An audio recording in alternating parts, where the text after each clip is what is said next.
नमस्कार दोस्तों। इसके पिछले वीडियो में हम लोगों ने एलसीएम और एचसीएफ से रिलेटेड कुछ क्वेश्चन सॉल्व किए थे। आइए कुछ और क्वेश्चन सॉल्व करते हैं एलसीएम और एचसीएफ से रिलेटेड। एक क्वेश्चन दिया हुआ है यहाँ पे, वह छोटी संख्या ज्ञात करें जिसे 5, 6, 7, 8 से भाग देने पर प्रत्येक दशा में 3 शेष बचे, परंतु 9 से भाग देने पर 0 शेष बचे। इसका मतलब क्या हुआ?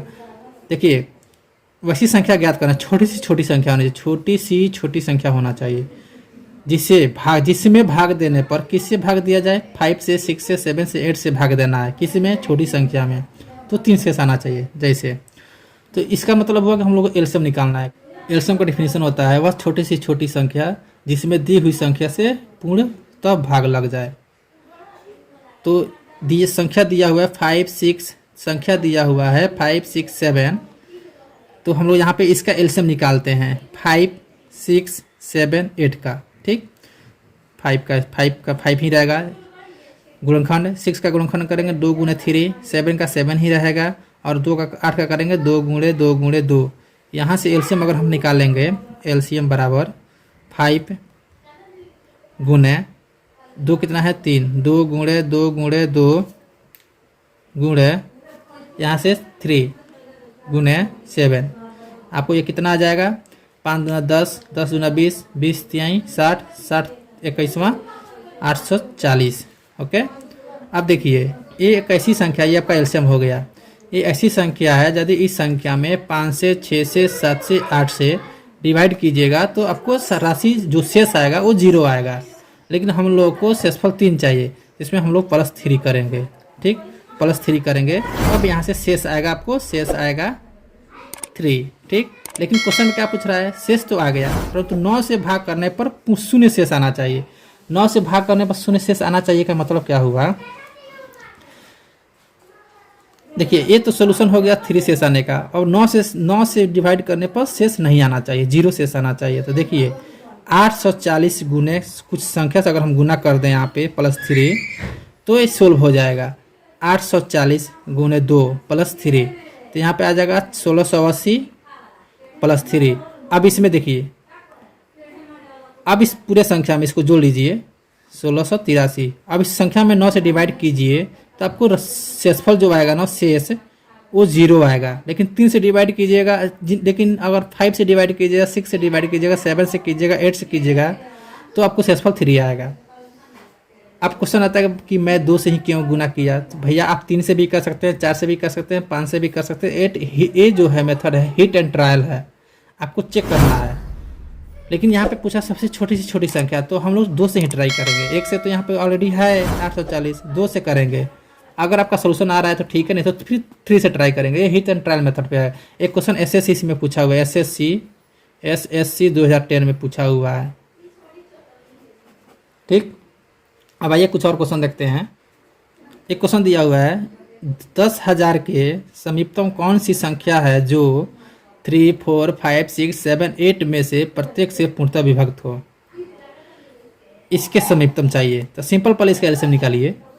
क्योंकि एलसीएम क्या होता है, उसका डिफिनीशन ही बोलता है वह छोटी संख्या जिसमें दी हुई संख्या से भाग देने पर कोई शेष न बचे, पूर्णतः विभक्त हो जाए। तो हम लोग 3 का, 4 का, 5 का, 6 का, 7 का गुणनखंड और 8 का भी गुणनखंड करेंगे। ठीक, 3 का 3 हुआ, 4 का 2 × 2 हुआ, 5 का 5 ही होगा, 6 का 2 × 3 होगा, 7 का 7 ही होगा, और 8 का 8 होगा, 2 × 2 होगा।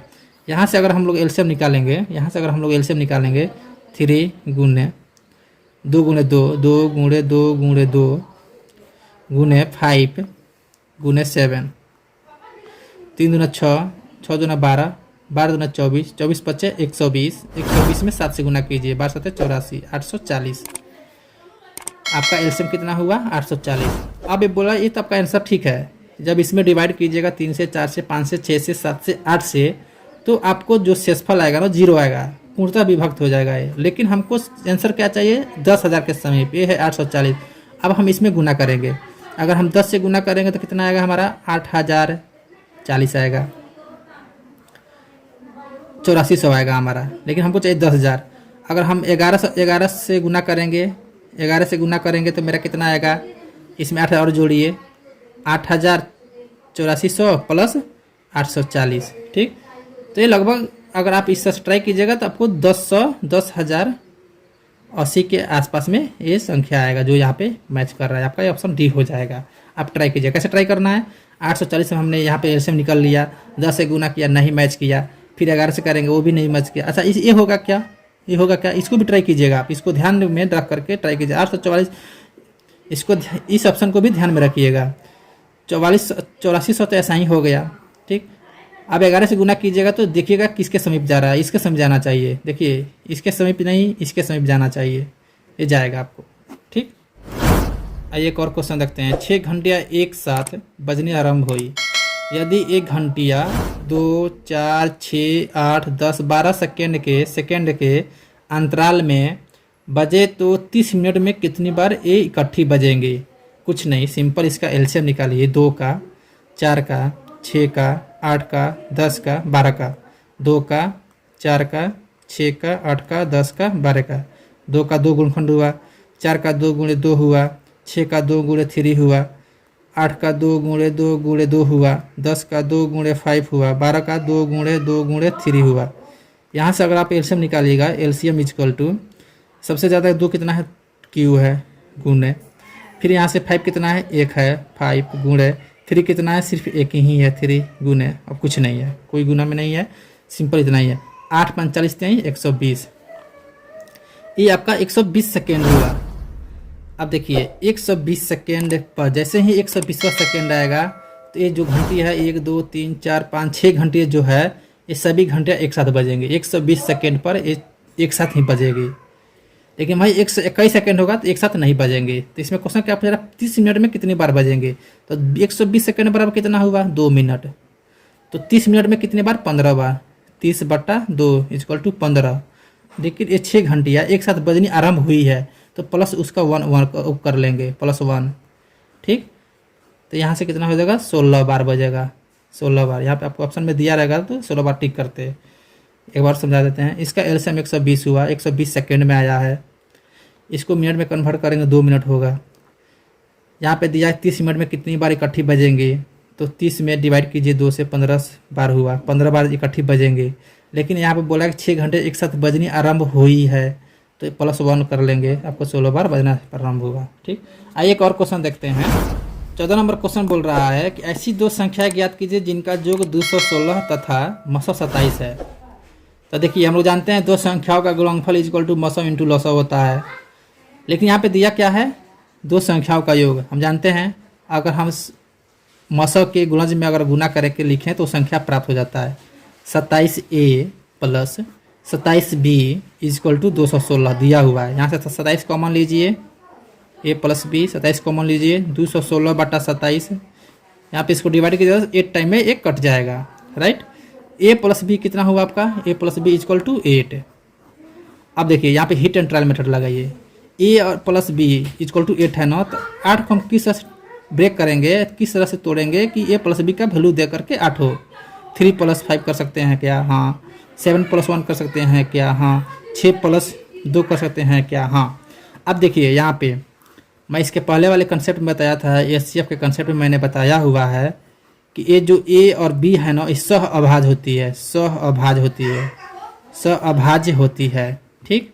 सह अभाज्य से मतलब क्या, ये जो संख्या होती है ये ऐसी संख्या होती है जिसमें इसमें खुद से और सिर्फ 1 से ही भाग लगता है, इसके अलावा किसी से भाग नहीं लगेगा। जैसे देखिए 3 में और 5 में 1 से और खुद से ही भाग लगेगा, 7 और 1 में खुद से और 1 से ही भाग लगेगा। लेकिन इसमें देखिए 6 में और 2 में देखिए ये सब अभाज्य नहीं है, तो इसको हम नहीं लेंगे, राइट।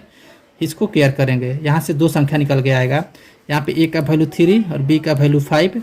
यहाँ से A का वैल्यू 7 और B का वैल्यू 1।